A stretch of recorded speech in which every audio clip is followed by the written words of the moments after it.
Xiaomiর সবথেকে জনপ্রিয় সিরিজ হচ্ছে গিয়ে Redmi Note সিরিজ। আর এই সিরিজে Xiaomi কত পরিমাণে যে ফোন লঞ্চ করে আসলে Xiaomi নিজে মনে রাখতে পারে কিনা সে ব্যাপারে যথেষ্ট সন্দেহ আছে আমার।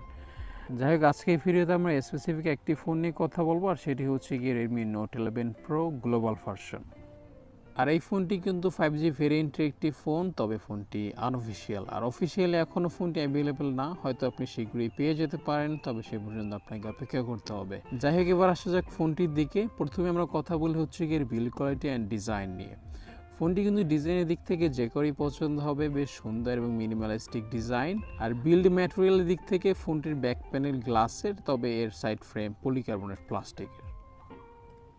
আর পোর্টস অ্যান্ড বাটন হিসেবে ফোনের সাথে আপনি সকল কিছুই পেয়ে যাবেন, যেমন 3.5mm headphone jack, type C port, speaker grill, তবে এটা কিন্তু ডুয়েল স্টেরিও স্পিকার। এছাড়া থাকছে আয়ার ব্লাস্টার এবং সেকেন্ডারি মাইক্রোফোন। আর এই ফোনটির রাইট সাইডে থাকছে হোম বাটন, যেটা ফিঙ্গারপ্রিন্ট স্ক্যানার হিসেবে কাজ করে, যার আনলক অ্যাকুরেসি বেশ ভালো ছিল। আর তার উপরই ছিল ভলিউম লক। এবার আমরা ফোনটির ডিসপ্লে পার্টের দিকে আসি। ফোনটির ডিসপ্লে হচ্ছে 6.67 ইঞ্চ, যা ফুল এইচডি প্লাস রেজুলেশনে 120 হার্জের একটি সুপার অ্যামোলেড প্যানেল। আর এই ডিসপ্লে ম্যাক্সিমাম পিক ব্রাইটনেস হচ্ছে 1200 নিটস, যার ফলে কিন্তু আপনি আউটডোর ভিজিবিলিটি বেশ ভালো পাবেন। আর এর পিপিআই ডেন্সিটি হচ্ছে কি 395, এবং ডিসপ্লে প্রোটেকশনের জন্য থাকছে কর্নিং গোরিলা গ্লাস 5। আর এই ফোনটির রিয়ারে কিন্তু আপনি কর্নিং গোরিলা গ্লাস 5 এর প্রোটেকশন পেয়ে যাবেন। আর এই ডিসপ্লে একদম উপরে সেন্টার পজিশনে থাকছে একটি সিঙ্গেল পাঞ্চ হোল, যেটা হচ্ছে গিয়ে সেলফি ক্যামেরা।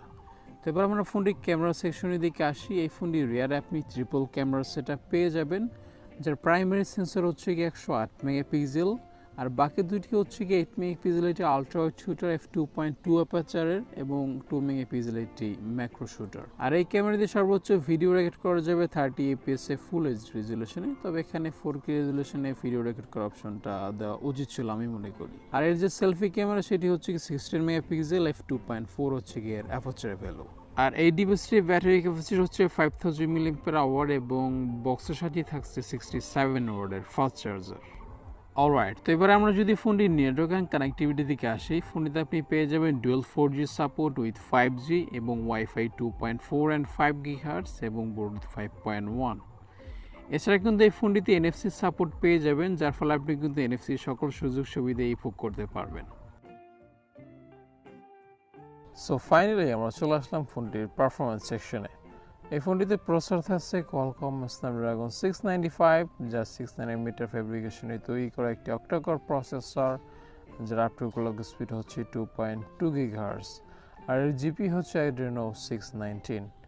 আর ফোনটিতে র্যাম থাকছে 6GB 8GB, যা হচ্ছে LPDDR4X টাইপের। রম থাকছে 128GB, যার টাইপ হচ্ছে আপনার UFS 2.2।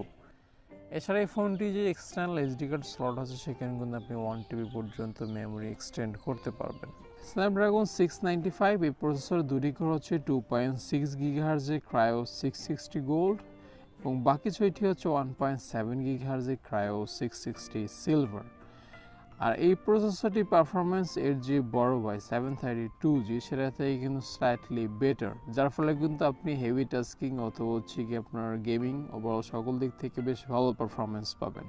আর এই প্রসেসরটি যেহেতু 6nm ফ্যাব্রিকেশনে তৈরি, অর্থাৎ পাওয়ার এফিসিয়েন্সির প্রসেসর, যার ফলে কিন্তু আপনি ব্যাটারি ব্যাকআপটা ফোনটি থেকে বেশ ভালো পাবেন। আর এই ফোনটির সফটওয়্যার সেকশনে থাকছে MIUI 13, যা বেসড অন Android 11। MIUI 13 কিন্তু বর্তমানে বেশ ফ্লুয়েন্ট একটি ইউআই। এর প্রিভিয়াস ইউআইগুলো থেকে ইউআই অনেক আপগ্রেড এখন। আগে যে ব্লোটওয়্যারগুলো ছিল বা বিভিন্ন ধরনের বাগস বা হচ্ছে আনএক্সপেক্টেড যে অ্যাডগুলো ছিল, সেগুলো অনেক এসে রিমুভ হয়ে গিয়েছে MIUI 13-এ। তারপরে কিছু কিছু ব্লোটওয়্যার দেখা যায়, আপনি চাইলে সেগুলো রিমুভ করতে পারবেন। সবশেষে আমরা ফোনের প্রাইসের দিকে আসি। এই ফোনটির 128GB ভেরিয়েন্টের আনঅফিশিয়াল প্রাইস হচ্ছে গিয়ে অ্যারাউন্ড 29,000 টাকার মতো। যেহেতু আনঅফিশিয়াল প্রাইস, সেই হিসেব অনুযায়ী আসলে এক্স্যাক্টলি বলা যায় না যে প্রাইসটা কী রকম। তারপর আপনারা অবশ্যই খোঁজখবর নিয়ে তারপর কিনবেন।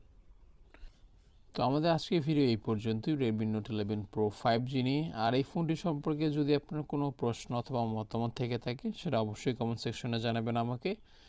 আর আপনি যদি আমার চ্যানেল সাবস্ক্রাইব করে না থাকেন, তাহলে please hit the subscribe button, এবং নেক্সটে কী সম্পর্কে ভিডিও চান সেটা অবশ্যই জানাবেন।